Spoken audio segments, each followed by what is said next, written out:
right. Good morning, Gayborhood. Good morning, Gayborhood. So this is our show where we're going to be talking about some news. We're going to be like breaking it down. We'll have like a couple of few articles and then we'll talk about how it impacts us as queer people. Mm-hmm. I'm Tyrell VA. And I'm Mo Russell. And let's get started on our first story. Awesome. Why trans people in North Dakota are planning to flee the U.S. This is a story by Decca Muldowney, a reporter from the Daily Beast, and she says that in Fargo, North Dakota, Zara Crystal formed a nonprofit group called Transport and aims to help transgender people leave the United States and relocate to friendlier nations outside of her. Yeah, she herself is planning to move to Sweden. Oh, nice. Maybe I need to. Maybe I need to pull that up myself. I was planning on moving to Finland if it ever came to that. So we'll see how that goes. Maybe I'll get a hold of Zara. This is in effect because North Dakota is leading the way so far this year for anti-LGBT legislation and may become the first state to pass a bill limiting transgender rights in 2023. I hate that that's so close. I know. It's like here. Right there. It's here. And what do we have? Where is that?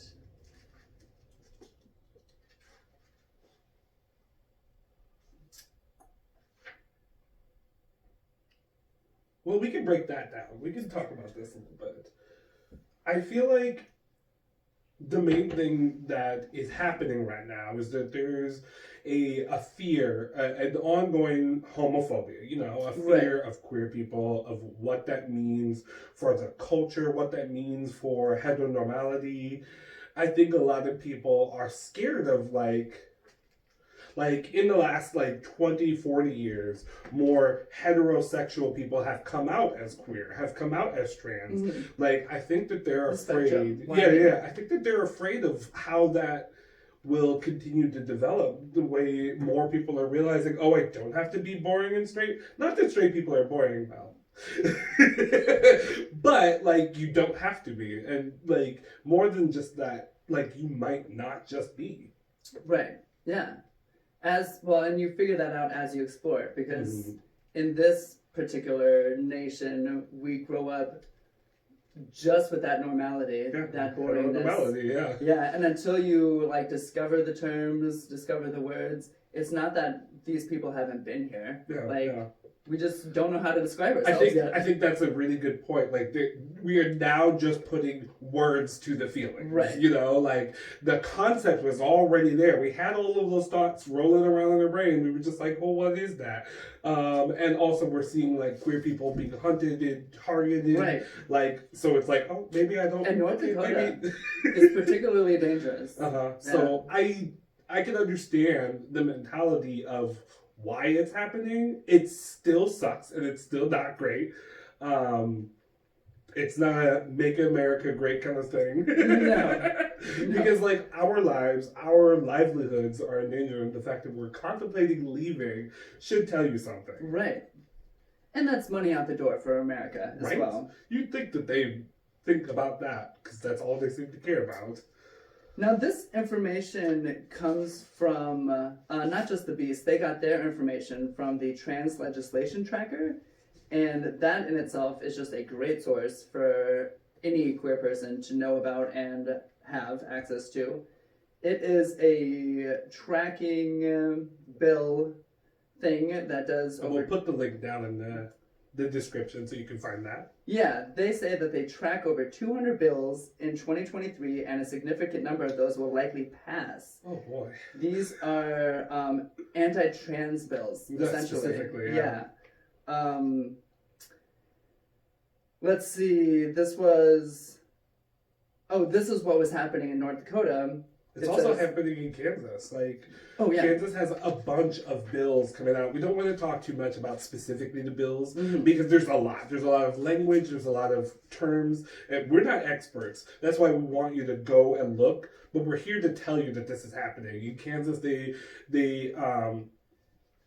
Senator Razor specifically queer representative talked about like how harmful it is to watch being in this place watching this happen, and I can't even imagine. It's hard enough being a person outside of that space, not even in a place where it's happening, in a space where I have to watch it happen. It's hard enough, but being literally in the space where they're making laws about you and about people like you, I can't imagine that.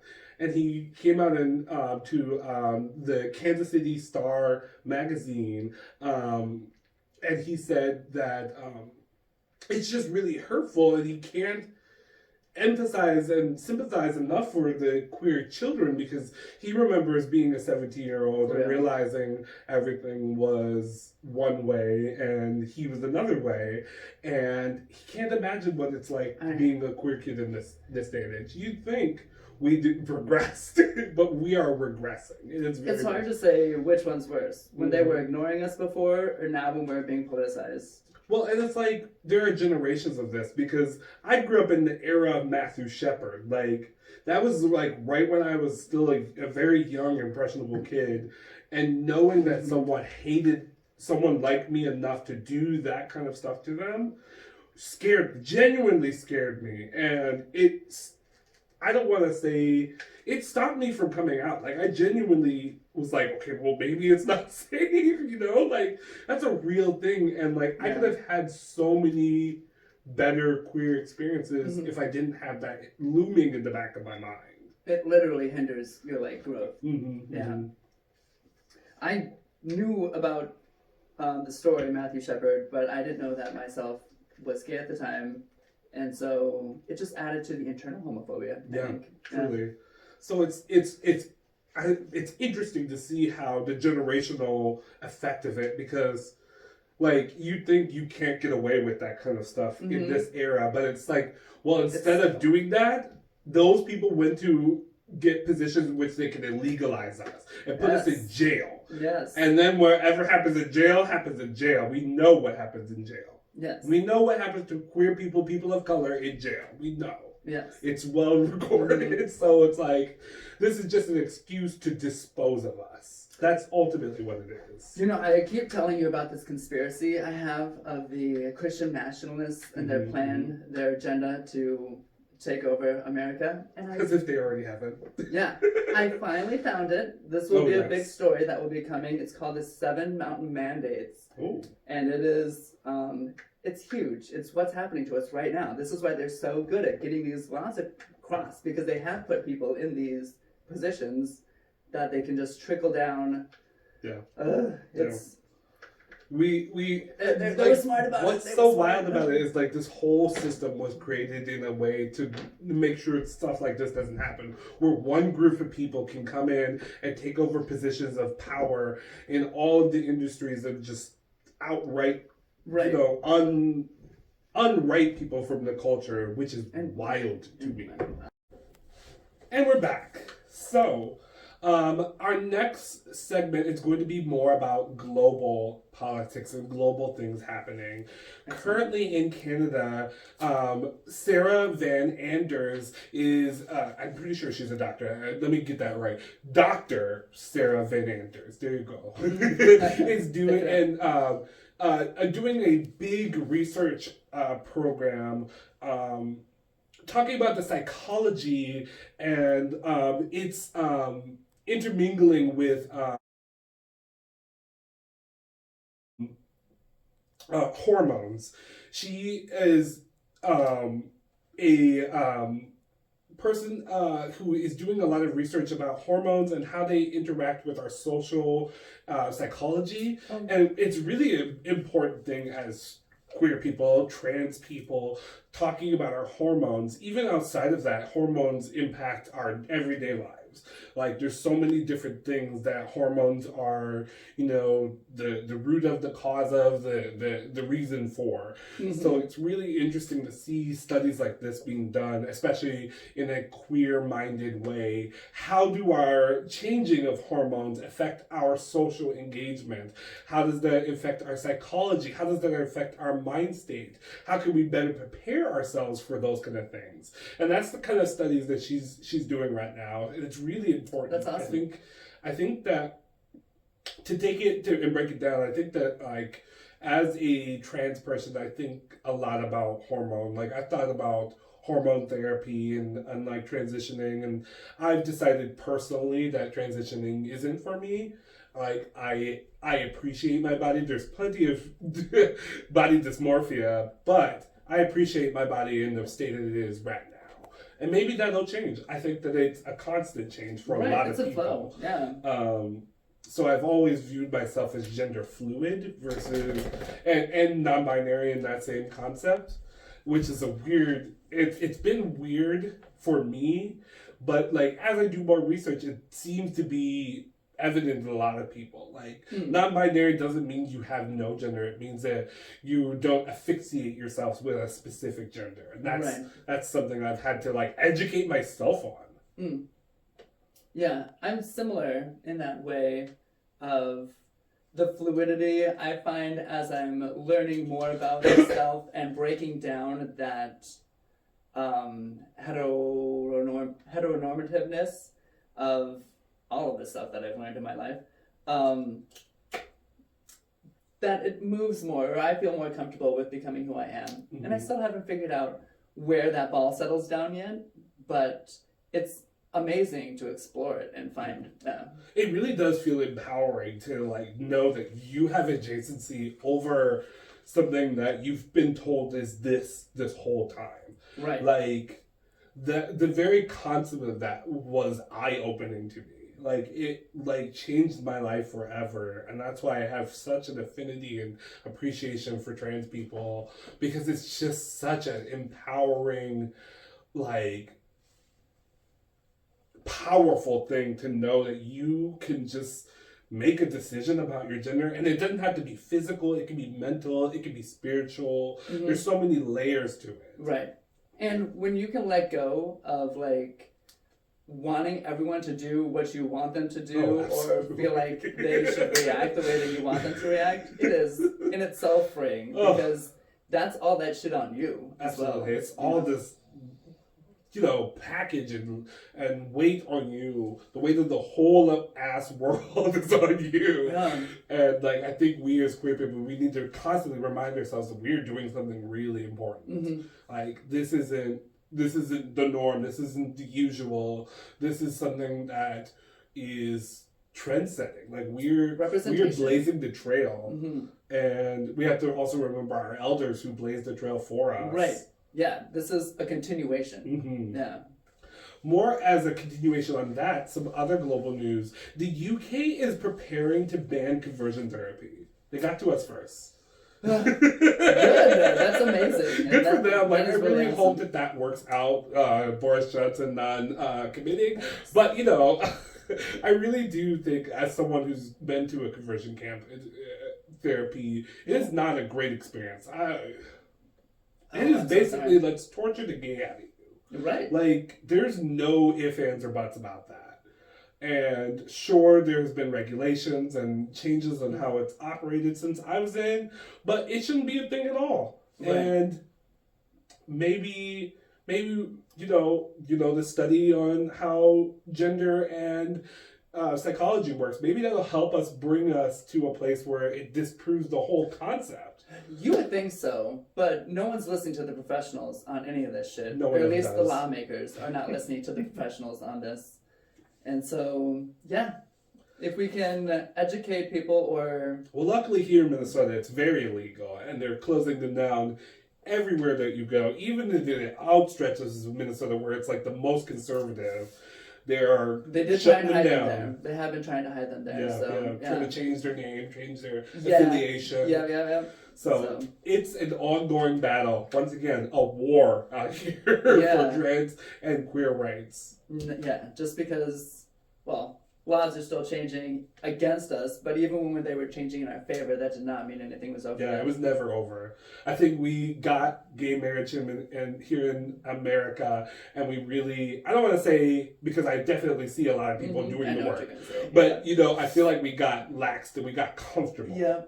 And I feel like the majority of us said we did that. Mm-hmm. And like I remember, I was willing to march. I marched on Minnesota. Like now, I think maybe I'll send some money to the protest. Maybe I'll do a donation. And like, as much as that's powerful and useful and amazing, we also have to risk ourselves. We also have to put ourselves back in that battlefield. Mm-hmm. Put your armor back on, because it's not over. Marriage equality did not mean equality. Yeah, no. And it barely meant marriage equality. Right.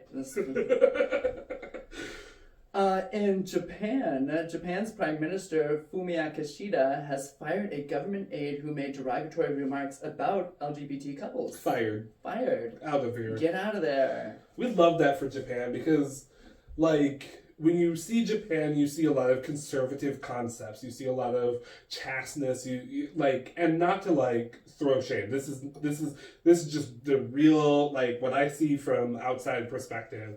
And I would love for someone to challenge that. Like, I genuinely ask you to challenge that and like show that, like, hey, there is another part of Japan there. Like, and we see that in this action here. Mm-hmm. We see that in them getting ready to legalize gay marriage, and like we see that change. And like it's very much, it doesn't help that you were a country like controlled and like owned by white people and people who aren't you. It doesn't help that you just not even like 200 300 years like have your own bad independence history. It's just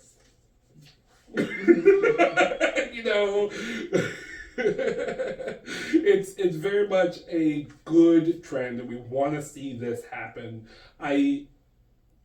There are parts of me that think often about like, is it appropriate for us to fire people? But especially in a position like this, you can't be saying queer thing. Like, no, we need to protect ourselves. Right. We need protection in every single workspace. Mm-hmm. If you're saying these things, if you're doing these things, you need to be fired. Maybe go get you another job. Maybe you need to understand that that's why you got fired. Mm-hmm. It's not, and I think that there's the layers in that and how we operate in that. Like, sure, maybe they should be given a chance so they can understand why this is wrong. Put them in a class. Yeah. Next to some gay people. Maybe there needs to be laws about that. More representation, more teaching. Mm-hmm, mm-hmm. In Egypt, homosexuality is highly stigmatized, and there's been long allegations that police are hunting LGBT people online using dating services. Ugh. And the BBC News recently got evidence of this. Maybe don't answer that faceless, shirtless profile. Maybe that's a trap. Like, low key, really, factually, actually. More identity recommendations. Jeez, that's rough. Ooh. Yeah. Y'all just trying to get a blowjob. That's rough. That's your life in danger. That's genuinely your life. And like, my heart goes out to all of these countries where it's genuinely illegal and genuinely like death sentence just existing. Yeah. And this is what we mean by the war. Like, it may be here where we're moderately safe. Sure, there's laws going up against us, but they're not going to come down, kick down their door, and murder us. Maybe maybe soon. But honestly, I think that's what they're pushing for. But in Egypt, homosexuality is highly stigmatized, and there's been long allegations that police are hunting LGBT people online using dating services. Ugh. And the BBC News recently got evidence of this. Maybe don't answer that faceless, shirtless profile. Maybe that's a trap. Like, low key, really, factually, actually. More identity recommendations. Jeez, that's rough. Ooh. Yeah. Y'all just trying to get a blowjob. That's rough.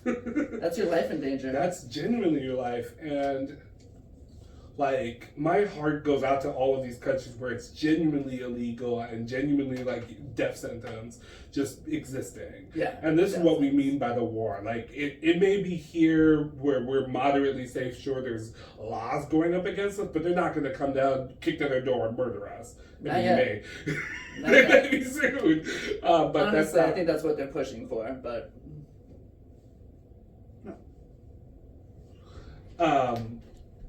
But yeah, like, it's very much a thing, and we need to be very cognizant of it. I wish that there was a safer way, but they're the ones with all the power. So if they want to hack into the gay dating app, they're going to be on Grindr pretending to be someone. Like, that's a thing, and yikes. Yeah. using our technology against us. Then, finally, in global news, the Pope Francis said during an exclusive interview January 24th, being homosexual isn't a crime. That's his Well, great.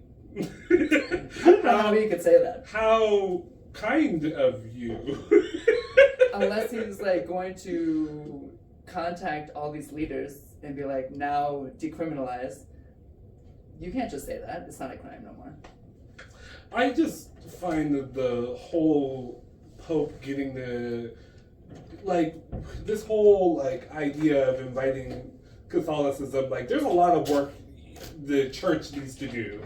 I understand that there's a lot of queer Catholic people, and I'm not saying that you as an individual, you may need to do work, but I'm not saying that. I'm saying the organization, the business of the church needs to do work. There's still a lot, think about it like this. Just recently, Germany is still paying out money for the Holocaust. They're still providing compensation. They're still out here trying to do outright what they've done before. And none of those people who are doing it, a majority of those people, they weren't involved. They barely remember, maybe some of their family, some of their ancestors, but they know that this is the right thing to do. And also, the damage trickles down. Mm-hmm. So and I don't like making that comparison, but it's a very clear comparison. If you can just get above and beyond yourself to know that what you've done has a genuine impact and pay it forward. Because their damage faucet is still running. It's not just trickling down. The Catholic Church has some work to be done. Say it's not a sin instead. Don't say it's not a crime. Woo! Woo! I can't even imagine. I can't even imagine that being uttered. It would be the whole church. It would be an upheaval. Yeah. He would lose his job. Does he He'd be get thrown paid out. to be the Pope? No, maybe. He does get paid. He certainly gets paid. Yeah. They got way too much money for him not being getting paid. Oh. Paid in gold. You think in gold pieces? Gold hats, gold dresses. Well, I think, do we have anything else? We were just gonna end on this happier news story. Although, decriminalizing. Welcome to being queer. Not everything is happy. I just found out about this, and as far as I know, it's the first of its kind.